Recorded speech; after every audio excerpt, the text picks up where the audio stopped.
Olá pessoal, paz seja convosco, tudo bem com vocês?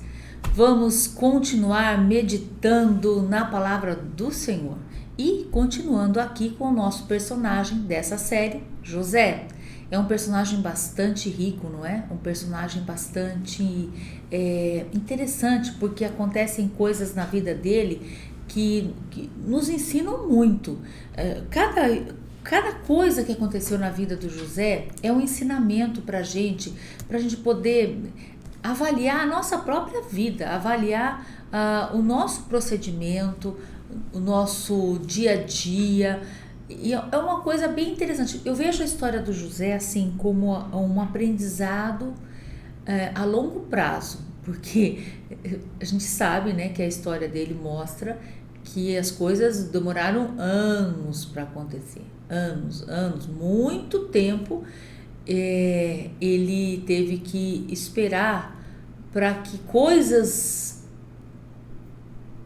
boas, interessantes, promessas acontecessem. Mas vamos aprender um pouco mais? Vamos descobrir um pouco mais de ensinamento com esse personagem, tá bom? Hoje nós demos um salto aí na história. Nós pulamos o capítulo, nós vimos, né, no momento passado o capítulo 37. Depois tem o capítulo 38, que fala sobre um episódio que aconteceu com a família, com o Judá, que é um dos irmãos do José. Mas a gente não vai se deter, porque não é o foco, não é falar dos irmãos, mas sim do José. A gente fala dos irmãos como um todo, né? Mas o Judá tem um episódio muito interessante que acontece na vida dele. Lembra que foi o José que teve a ideia de vender o irmão, né? Foi o Judá que teve a ideia de vender o José, né?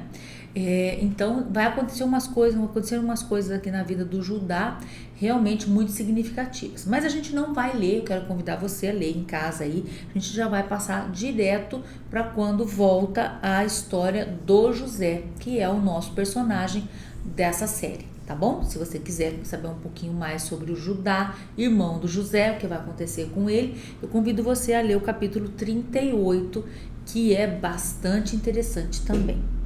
Pois bem, vamos lá. Capítulo 39, verso 1. José havia sido levado para o Egito. Gente, eu fico imaginando o desespero desse menino. Ele tinha nessa época 17 anos. Vocês imaginam o desespero que ele sentiu? Para um pouco e imagina. Imagina ele sendo amarrado e arrastado e colocado numa gaiola, numa prisão, sendo levado para outro lugar longe, sem poder falar com o pai, sem poder avisar o pai que estava vivo. Vocês imaginam? Imagina o que ele não viveu, não experimentou de sensação. Desesperador, não é? Imagina, se você vai num lugar, imagina que você está numa cidade muito grande que você não conhece, muito grande, e de repente você está com alguém conhecido seu que mora naquele lugar, que conhece, né, tudo ali, e você se perde dessa pessoa que conhece o lugar e você não conhece nada do lugar. Não dá um desespero? Não bate um desespero? Imagina, meu pai do céu, misericórdia, você chega a chorar de desesperado, não é? Por quê? Porque você não sabe para onde ir, você não sabe, não conhece nada, não conhece ninguém. Imagina que você está sem celular, você não tem um número para ligar para ninguém. É desesperador, não é? Imagina esse rapaz ainda sendo levado a contragosto, né? Foi levado forçado, né? Para um lugar longe, que ele não conhecia ninguém. Olha que situação, olha que coisa. Então, José havia sido levado para o Egito, onde o egípcio Potifar, oficial do faraó e capitão da guarda do Egito, comprou dos ismaelitas que o tinham levado para lá. O Senhor estava com José. O Senhor estava com José, de modo que este prosperou e passou a morar na casa do seu senhor egípcio. Quando este percebeu que o Senhor estava com ele e que o fazia prosperar em tudo que realizava, agradou-se de José e tornou-o administrador de seus bens. Potifar deixou a seu cuidado a sua casa e lhe confiou tudo o que possuía. Desde que o deixou cuidando da sua casa e de todos os seus bens, o Senhor abençoou a casa do egípcio por causa do José. A bênção do Senhor estava sobre tudo que Potifar possuía, tanto em casa como no campo. Assim deixou ele aos cuidados de José tudo o que tinha e não se preocupava com coisa alguma, exceto com sua própria comida. Então, deixa eu explicar para vocês aqui, ó. Deus, ele abençoava. O José era um cara tão temente a Deus, tão obediente, tão fiel a Deus. Olha, gente, ele tinha tudo para ficar revoltado. Vamos falar a verdade. Assim, humanamente falando, ele tinha tudo para falar assim: Deus me abandonou, eu que servia a Deus direitinho, olha o que aconteceu comigo, meus irmãos me venderam, olha onde eu vim parar, olha aqui onde eu tô, longe da minha família, da minha casa, ninguém sabe que eu tô vivo, olha a situação, olha o que fizeram comigo. Ele podia ficar revoltado, certo? Não, mas até aceitável. Você ia falar assim: puxa, mas também olha o que aconteceu com ele, não é? Olha também o que aconteceu com ele. Não é assim quando a gente sabe a história de alguém, fala: também olha o que aconteceu com ele, tá bravo, também olha o que aconteceu com ele. A gente até que tenta justificar algumas revoltas por aí, né? Mas não é certo. Mas ele ficou revoltado? Não, gente, ele continuou amando e servindo a Deus, acho que ainda mais. Olha só. E Deus recompensava José por isso. Ele abençoava tudo que o José fazia, tudo que o José colocava à mão, Deus abençoava. E o Potifar, que não é bobo nem nada, começou a perceber que aquele escravo que ele tinha comprado fazia as coisas certinho, era honesto, era correto, e tudo que ele fazia dava certo. Tinha umas ideias interessantes, umas ideias super geniais.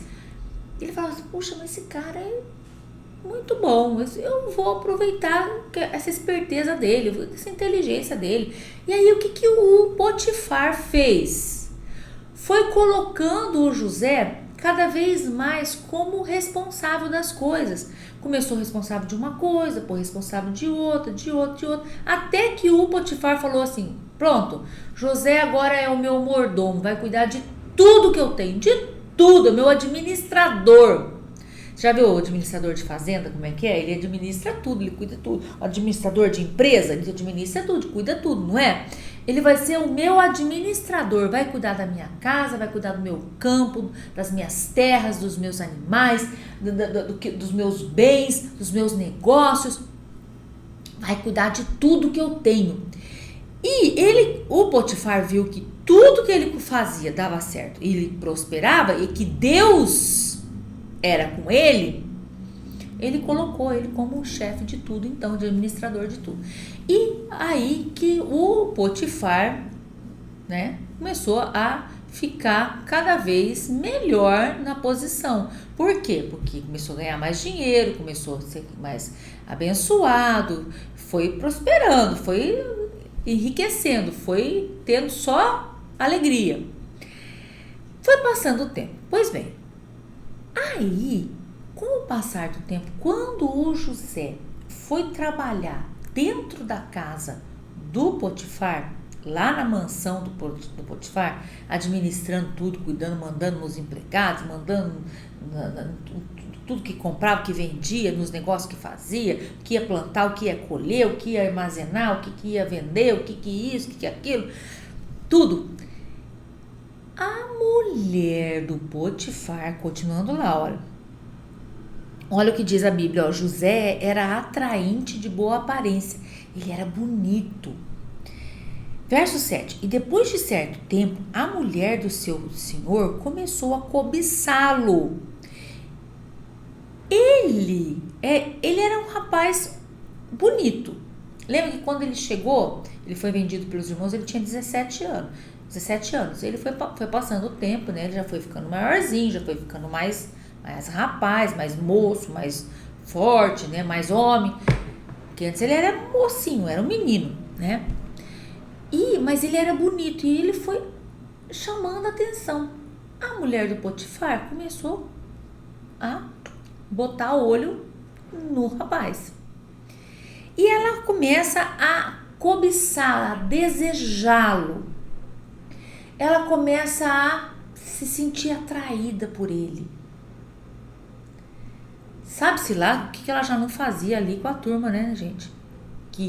Pra mim, aquela mulher lá, não era flor de se cheirar, viu? Eu acho que aquela mulher devia aprontar. Aí, o que aconteceu? Ela pensou, bom, eu sou a dona de tudo isso, sou a mulher do Potifar, eu mando em tudo isso aqui é meu, esse empregado é meu também, vou usar. Esse escravo, esse servo é meu também, vou usar.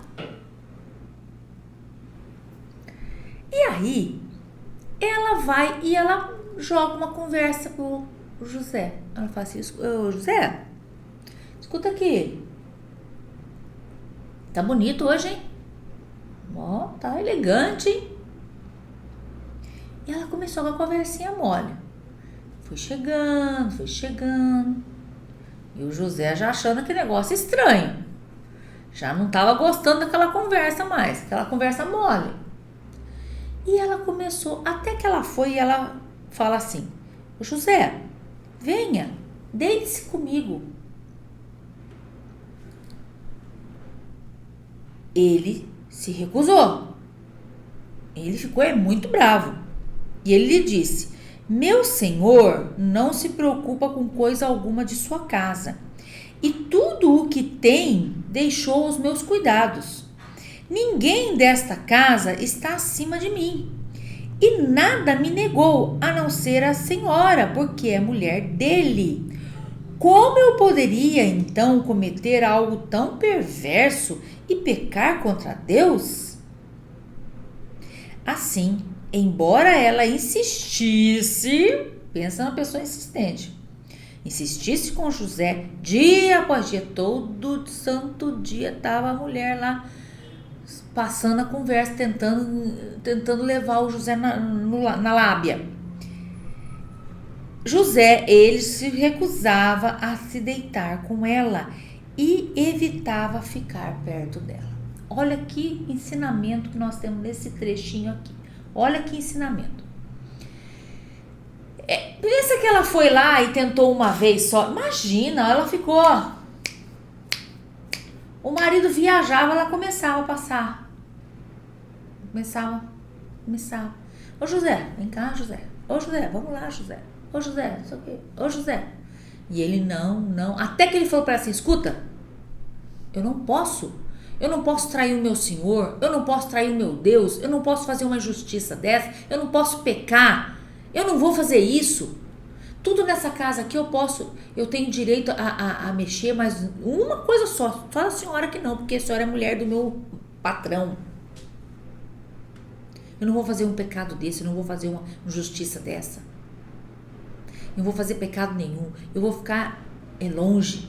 E sabe o que ele passou a fazer? Ele passou a fugir dela. E aqui tem um ensinamento muito grande. O José, ele resistiu. A Bíblia fala, resistiu o diabo e ele fugirá de vós. Ele resistiu. Ele começou a fugir dela.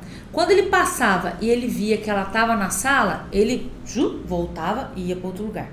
Quando ele passava e via que ela estava no corredor, ele voltava e ia para outro lugar. Quando ele passava e via que ela estava lá na piscina, nadando, né? Ele nem perto chegava. Quando precisava perguntar alguma coisa para ela, ele mandava algum outro servo ir lá perguntar. Ele fugia, ele evitava de ficar perto dela. Ele literalmente ele estava resistindo ao mal, resistindo ao diabo. Então, nós vimos aqui mais uma atitude sábia, porque o José era cheio de atitudes sábias. Ele era uma pessoa que com ele a gente só tinha a aprender. Mas ali a gente viu que ele era sábio. Por quê? Porque ele não deu chance ao pecado. Sabe uma coisa que infelizmente acontece muito? Muitas pessoas caem porque elas se deixam seduzir. Elas percebem que estão sendo cobiçadas e elas se deixam seduzir. Muitos casamentos quebrados, destruídos, muitos adultérios, muitas traições começam, sabe como? Numa troca de olhar. Tá uma pessoa lá, o outro do outro lado, e de repente um levanta a cabeça, outro levanta a cabeça e os olhares se cruzam. Tum! E aí, um sorrisinho, um tchauzinho, ou então uma medida de cima e embaixo, né? O outro dá uma olhadinha, dá um sorrisinho, né? Meio estranho, passou. No outro dia, um olha de cá, outro olha de lá, já fica um olharzinho mais um tempinho. E aí começa o povo gostar do negócio. Gostou porque um tá olhando, o outro tá olhando. Puxa, tô me sentindo desejada. Ou tô me sentindo desejado. Tô me sentindo amado. E isso começa a massagear o ego. O diabo, ele gosta de massagear o ego da gente. Por isso que a gente tem que resistir ao mal, resistir ao diabo para ele fugir da gente. Por quê? Porque se a gente deixa o diabo massagear o nosso ego, então começa. Ai, tô sendo paquerada. Ai, tô sendo desejada. Ai, tô sendo elogiada. Olha. Entende? E aí começa. Aí de repente alguém toma coragem e vem conversar. E aí começa uma conversinha, né? Hoje então, né, o WhatsApp, né? Pega um WhatsApp do outro, manda uma mensagem. Hoje a desgraça é o tal do WhatsApp. É uma benção, mas também é uma desgraça, porque tem muito casamento acabando no WhatsApp. No Facebook, né? Onde conheceu fulano? No Face, no Instagram, nos TikTok da vida, nos Tinder da vida, sei lá. Gente, eu não entendo, sou meio antiga, tem tanta coisa nova que eu nem sei o nome. Conheci lá, mandou mensagem. Aí o homem fala, né? O homem gosta de falar que não tá bem no relacionamento, né? e a mulherada trouxa cai nas conversas. E aí vai. Tadinho, ele sofre que a mulher é ruim. Ruim, será? Desculpa de um homem sem vergonha que quer trair a mulher, é que a mulher é ruim, né? Ou que a mulher tá doente ou que a mulher é ruim. É as duas desculpas que os caras dão, né? Ou que a mulher tá doente ou que a mulher não é ruim. E agora a mulherada também começou com a mesma história, né? Eu falo que o marido é ruim ou que o marido é, né? Bom. E aí começa um troca de olhar aqui, uma troca de olhar ali, uma mensagem aqui, uma mensagem ali. Aí um dia combina de tomar um café, vai tomar um café e sai, e vai, e já era. E acontece traição. Mas a traição já aconteceu lá atrás, né, gente? Quando começou, teve a intenção de ir, né? Não é só que consumou o negócio, não. É quando já teve a intenção de ir. E aí, a pessoa se abriu para o mal. A Bíblia diz, resisti ao diabo e ele fugirá de vós. O que o José fez? Ele resistiu. Ele resistiu. Aquela mulher, gente, pensa num diabo de saia. Era aquela mulher. Porque ela ficou em cima. Era o diabo de saia. Ela ficou em cima. E o José só fugindo dela.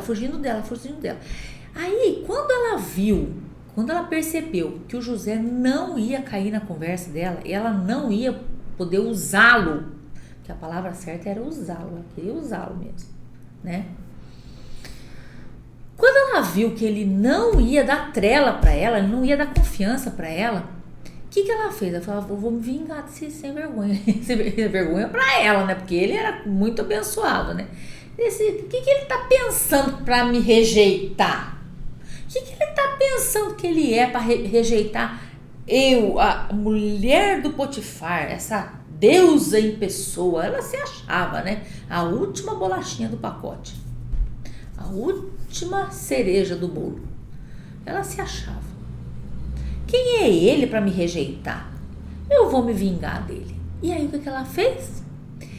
Ela esperou um dia que os empregados tinham saído, não tinha ninguém na casa e o José não sabia que ela estava lá dentro. Ele entrou para fazer um serviço. Quando ele entrou para fazer o serviço, ela de novo quis passar a conversa nele. Ei, José, vem cá, vem aqui comigo, não sei o que, ninguém vai ficar sabendo, não tem ninguém na casa, vem aqui, não sei o que. Ele falou assim, não. E aí, quando ele viu que ela partiu para cima dele, ele tentou fugir, mas ela foi e segurou na capa dele. E ele correu. Quando ele correu e se desvencilhou, lutou para sair dela, pensa uma mulher endiabrada, é aquela mulher. Ele correu e ela puxou a capa. Ela segurou a capa. E aí, o que aquela cobra, pensa num ser que não valia nada, ela começou a gritar.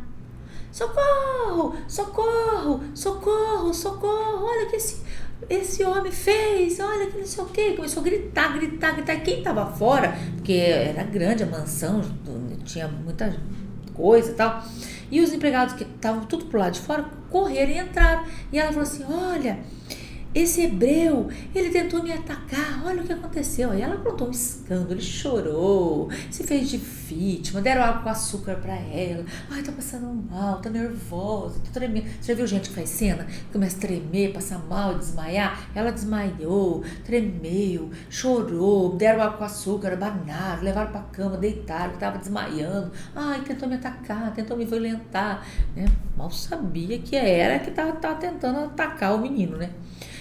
Bom, enfim, ele espirulitou, porque falou assim, misericórdia, o que é isso? Mas o Potifar, quando chegou de viagem, ela contou a história de segunda versão dela. O Potifar ficou muito bravo, pegou o José, e decepcionado, pegou o José e levou para a prisão. E prendeu ele. Mandou prender ele. E ele ficou lá na prisão. Mas aqui tem uma coisa que eu penso toda vez que eu leio essa história. A Bíblia não fala claramente, mas eu interpreto. Quer ver? Eu vou ler para vocês.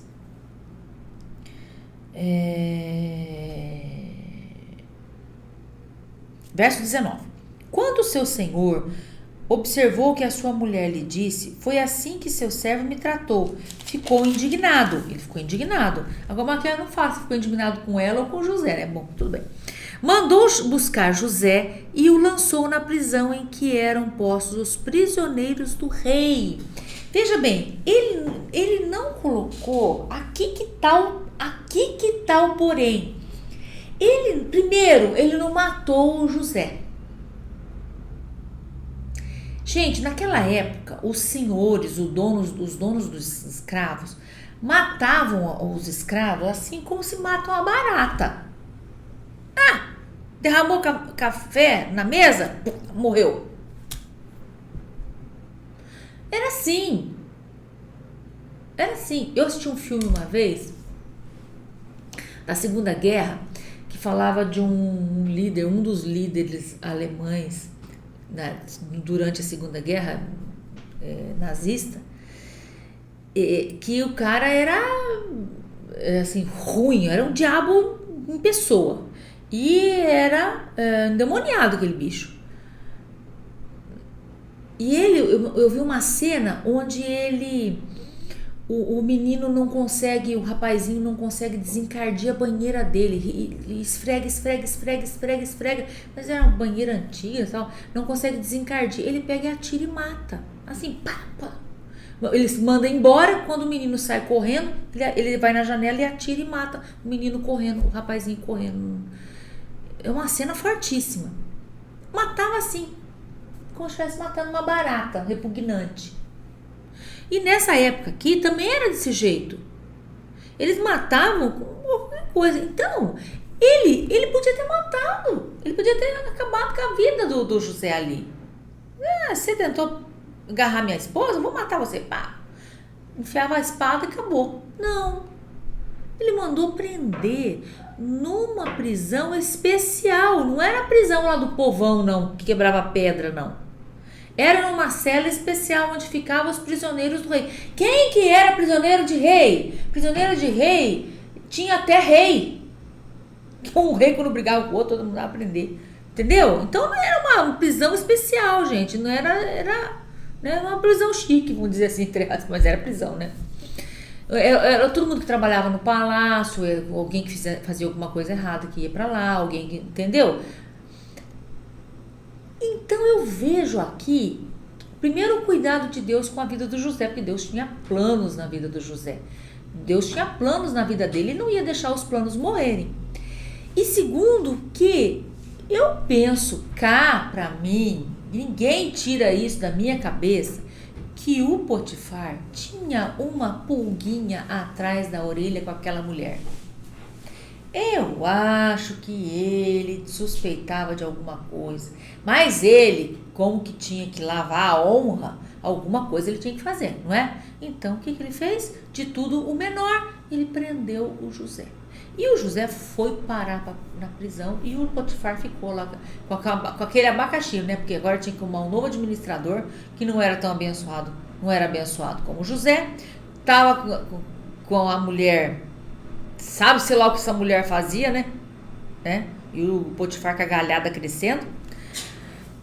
E o José na prisão. Mas olha só no verso 20. Mandou buscar José e o lançou na prisão que eram postos os prisioneiros do rei.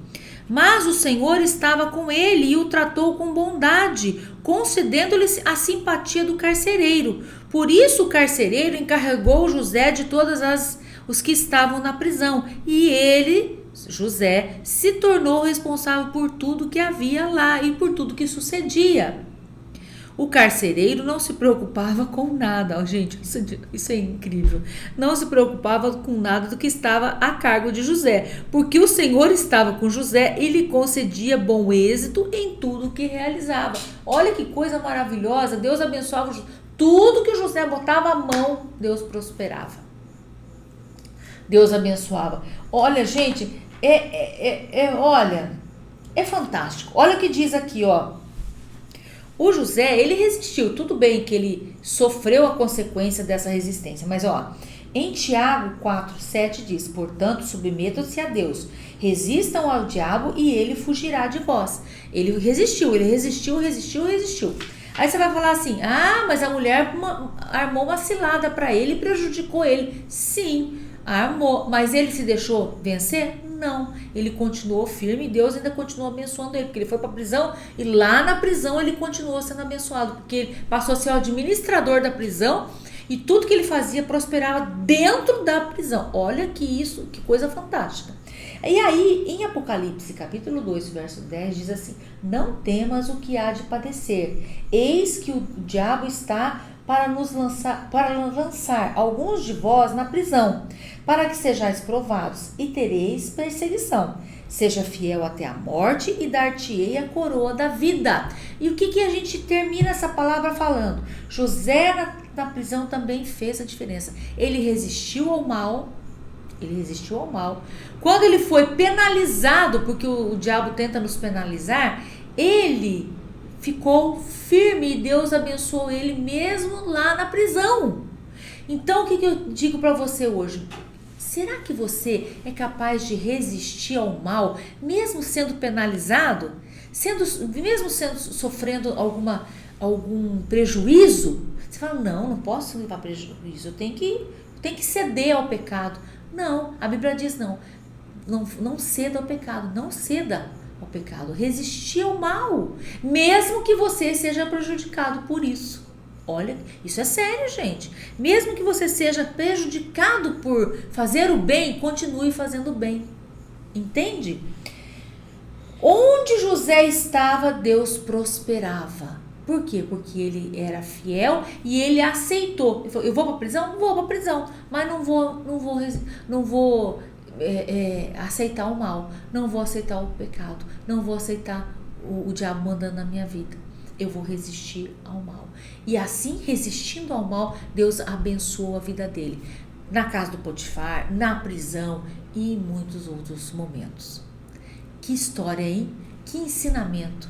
Resistir ao diabo e ele fugirá de vós. E se você tiver aí que ser penalizado porque você resistiu ao mal, você vai enfrentar? Enfrente. Porque se você enfrentar e receber a penalidade, a recompensa, vamos dizer assim, o José recebeu uma recompensa, foi parar na prisão, mas mesmo assim Deus abençoou a vida dele lá na prisão. Certo? Entendido? Então guarda isso, resistir ao mal. Vamos orar? Pai, nós te louvamos porque o Senhor é maravilhoso e a tua palavra nos ensina dia após dia.